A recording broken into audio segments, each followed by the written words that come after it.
Hey everybody, so Francis McMenamin hooked me up with a book that he picked up at the New York City Comic Con. Initially I had asked him to just get one of mine signed, but I didn't have enough time to send him the book that I wanted to get signed. So him being the totally awesome dude that he was, or is, I should say, he's like, I'll just pick you up something. Thank you very much. As of right now, I don't know what it is. It's on the way, but I'm sure it will be amazing. And since he did me a favor, I'm going to pay him back because that's how I roll. So what I came up with, I'm going to do him a window. But not a window per se, more like framed art. I get these frames that come with like the mat and all the glass and everything pretty cheap. I mean, I think I got this at the dollar store. But all of that's irrelevant because once you put like,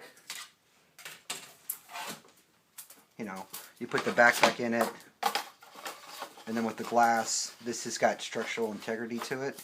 So you get a nice piece of like vintage paper, or there's a guy in town that hand makes paper, so I might get him to make me something cool for the background, and then you can put the piece in that and hang it on the wall. I've done this for like birthday presents and stuff like that. It's not as popular as the rest of the stained glass stuff that I sell, but people like it because not everybody wants to just hang something in their window. This is just an excuse to put it on the wall. Okay, so first off, I did a bunch of sketches to try to figure out what it was I wanted to do. He's a big Grendel fan. I guess I'm sure all you guys know that.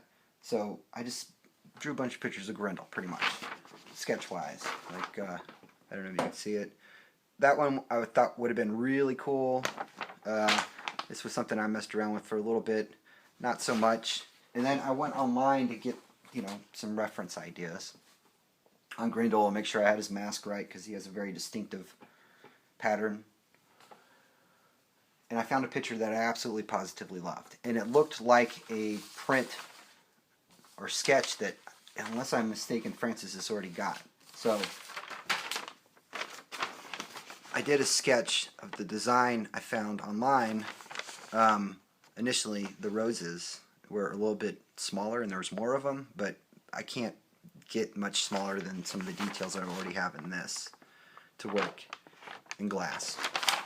So you start with the sketch, and then I refine the sketch, and then I redrew the sketch like it would be a pattern for a window. It's all solid. There's no like line variation, and all the little numbers are just so I can keep track of the pieces after I cut them out. Because now, the way I do stained glass, I use copper foil. So this is like the Tiffany stained glass method, like all the fancy light shades and stuff like that.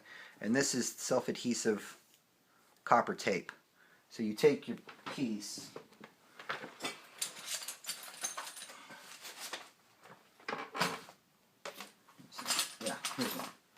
you take your piece and then you line it, the edge, with this copper foil. So when you get your two pieces, and this is just an example, together, the solder will stick to the copper but it won't stick to the glass, and then you have a seam. And since this is going in a frame, I only need to put one bead on it because the back, the mat on the frame will add structural support to it and it'll be okay.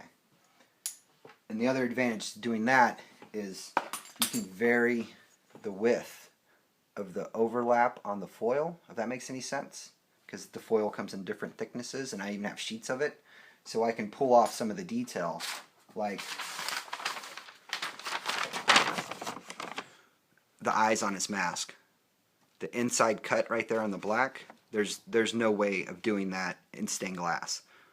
You can't cut that piece unless you have a ring saw, and I don't have a ring saw. But you can like fudge it with the copper foil. And then you look over here, the teeth. Okay, so this is the sketch, and this is the final product. This is ultimately my design. This is the pattern I'm going to use for the piece. But there's no teeth. So what I did, I fabricated some. I have them in this little piece of paper tape. I hope you can see it. I fabricated them in with a brazing rod that I'm going to solder together. So these will be the teeth on the skull that Grendel's holding,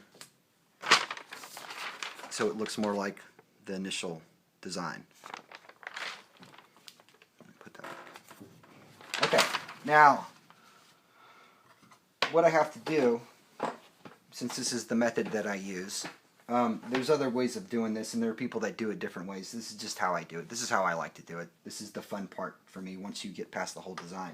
Is I have to go back and cut out. I don't have to, but it's just easier for me to keep everything organized. I have to cut on all these pieces individually in this pattern.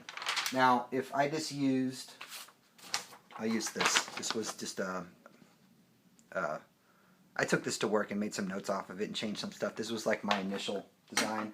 These are just like straight up regular scissors, okay? Cut's fine. But if you have two cut pieces and you line those pieces with copper foil, it's actually going to be bigger than it started out with, if that makes any sense.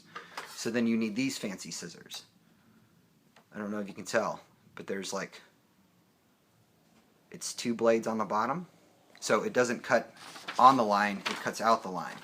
So like, I'll show you right quick.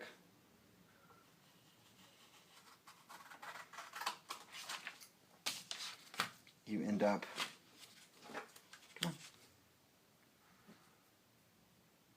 with these guys. So that's the line on my drawing. So like if you can see it,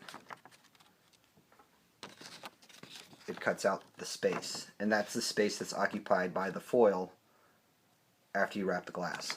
So that's really cool. So now all I have to do is just go out or go back and cut out all of these pieces. I think the final count on this was 186. So this will take a couple minutes. All right.